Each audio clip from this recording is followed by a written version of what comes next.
Welcome to the Numerology and Astrology for December 2nd, 2021.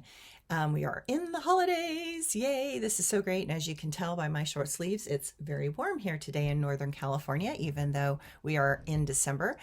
If you add all those numbers of 12 to 2021 together, you get the number 10. This number 10 supports us in that inner shine to be seen by others. While this is a number of power and leadership, I believe that within each of us is a place of authority. Tap into it today and let it give you some much needed confidence. There are always doorways that support us stepping up and into positions that create change. This number 10 is also called a samurai number. The power of a samurai is well known as an unstoppable force of nature. It indicates a person that is well trained in mind and body, and the body will also follow what the mind intends. And that is what made samurai so daunting as an adversary. Nothing is more powerful than a mind and body trained in unison.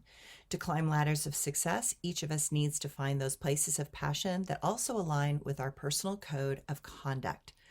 When the two work together, we can become a mover and a shaker in the world. The challenge with this number is that it can be unbending and self-absorbed. Try to not throw people around, but kind of work through them, work around them. Okay, so don't go straight at them, go around them. Remember, certain mindsets want to win at any cost, and sometimes that cost is extremely high.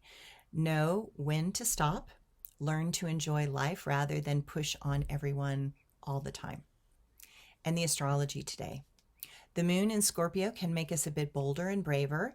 It gives us the courage to take a few things in a more direct way. That could also indicate that we could be more confrontational. That's not advised, but, kind of just be aware that other people might be more confrontational. This moon in Scorpio aligns with Mars, and that helps us step closer to telling ourselves the truth about what we need at this time. We might notice a sense of urgency and something that is making us seem more reactive to small things.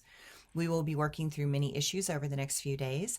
That is being helped along by the Vesta and Chiron trine. It encourages us to find a way to get things to work smoother and better for us. It is time to take better care of our bodies, and this can really support movement in the areas that we have needed a bit of a push. It can make us start an exercise program or that diet after all those Thanksgiving feasts. My quote for today: when one is angry, be kind. When one is sad, be kind. When one is hurt, be kind. When another falters, be kind. While we cannot walk the karmic paths of others, we can do our best to not cause more harm and suffering. Sometimes that requires us to step back, way back, because anything we try seems to stir the karmic suffering up rather than allow it to be released. In Buddhism, attachment is the source of all suffering. Some can be so desperate that they will attach and cling to any light offered. That is when things become very tricky. That is when you realize that their attachment is causing the exacerbation of their suffering. In such moments, I meditate every day for that soul's enlightenment and awakening. I pray that their path illuminates the truth and their suffering can be released. Often that is all one can do, because some souls do not need food, shelter, or safety. They need light, clarity, love, and understanding. And these things cannot be given by another if that person has not figured out how to love themselves first. When a soul does not love themselves, then even when truth is happening and love is offered, they lash out with attacking words that intend to pick a fight and engage in the continued drama that their mind has twisted into what they perceive as caring and love. It is a hard road to walk in this world.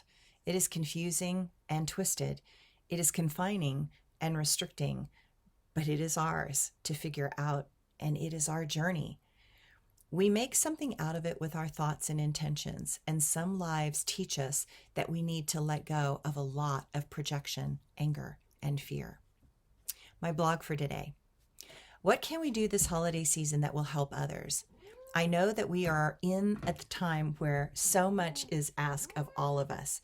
But this holiday, remember that we have all been through 2 years of COVID, and some have been through greater loss than us.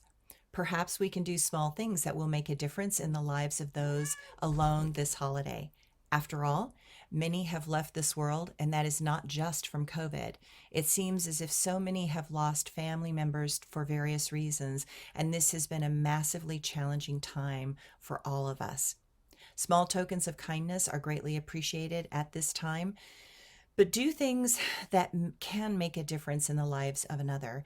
Gift cards for groceries are really helpful. Taking time to pay things forward, giving your time to another that might be sitting alone in a restaurant. Know that we have such a powerful capacity to love and share. Know that we need to give that love in order to gain the much needed compassion for others. Remember that one day it will be you, and you will be old and alone, possibly. You might outlive those that have stood by your side. You might be the last to remember those amazing moments shared and that magnificent life that is now in the past. You might need a bit of help navigating the big stores and busy shopping centers and parking areas. You might not have enough money to buy that much needed thing. You might be embarrassed to ask for help. You might not feel safe in a crowded area. You might not trust the younger generation to have compassion for someone older. You might forget that you went to you might forget what you went to the store to get. You might wander in your old memories and linger there because they are familiar and comforting. We need a society that cares for those that have worked hard and been honorable in their lives. We need a society where support systems are in place for those that need the most at the end of their lives. I have watched the elderly, and they never need much. They don't eat a lot. They don't ask a lot. And they don't need, but they do need our time and effort. They need us to check on them. They need us to care about someone other than ourselves. A society becomes great on the efforts of those before us.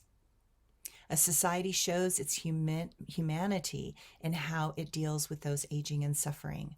A society either rises or crumbles under the choices of those that have the power to implement systems that give the elderly, the disabled, and the poor support and compassionate care. That is because they exist at the bottom of the pyramid upon which a society has been built. And if the bottom collapses, the entire system eventually collapses with it. Thanks, everyone.